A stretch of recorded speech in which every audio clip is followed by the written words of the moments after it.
ধনতেরাসের দিনে ভুল করেও কিন্তু কাঁচ বা স্টিলের কোনো জিনিস কিনবে না, ছুরি কাঁচি এগুলোও কিনবে না, কেন কাঁচের সাথে রাহুর সম্পর্ক থাকছে।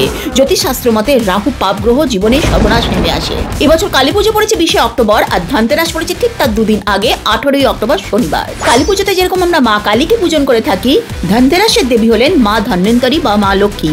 একটা স্পেসিফিক টাইমে ধনতেরাসে এবছর 7টা 16 থেকে সন্ধ্যে 8টা 20 মিনিট পর্যন্ত এই টাইমে জ্যোতিষশাস্ত্র বলছে যদি সোনা রূপা কিনতে পারো তাহলে অত্যন্ত শুভ হয়। দেখো ধনতেরাসের দিনে কোনো যানবাহন, গাড়ি বা কোনো ফার্নিচার কেনাকে অত্যন্ত শুভ মানা হয়, কিন্তু সোনার যা ভাও, আমি এটা কখনোই তোমাদের বলবো না যে সোনা কিনতে হবে, কিন্তু এই সোনা কেনার বদলে একটা অল্টারনেটিভ দিচ্ছি যাতে কিন্তু তোমরা সমান পুণ্য লাভ করবে, সমান ভালো হবে।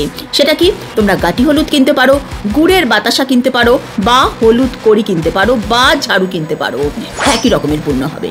মা কালী যেখানে প্রচন্ড রুদ্রমূর্তি হয়ে অশুভ শক্তি বিনাশ করেন, ধনতেরাসের দেবী মা ধন্বন্তরী মা লক্ষ্মী সেরকম স্বাস্থ্য, সম্পদ ও শুভ শক্তিকে আহ্বান করে। তবে সব রাশির জন্য কিন্তু গুড়ের বাতাসা কিনলে ভালো হবে না। কোন রাশির জাতকের জন্য সোনার অল্টারনেট হিসাবে কি কিনতে হবে সেটা আমি বলে দেবো, তোমার রাশিটা আমাকে প্লিজ মেনশন করো।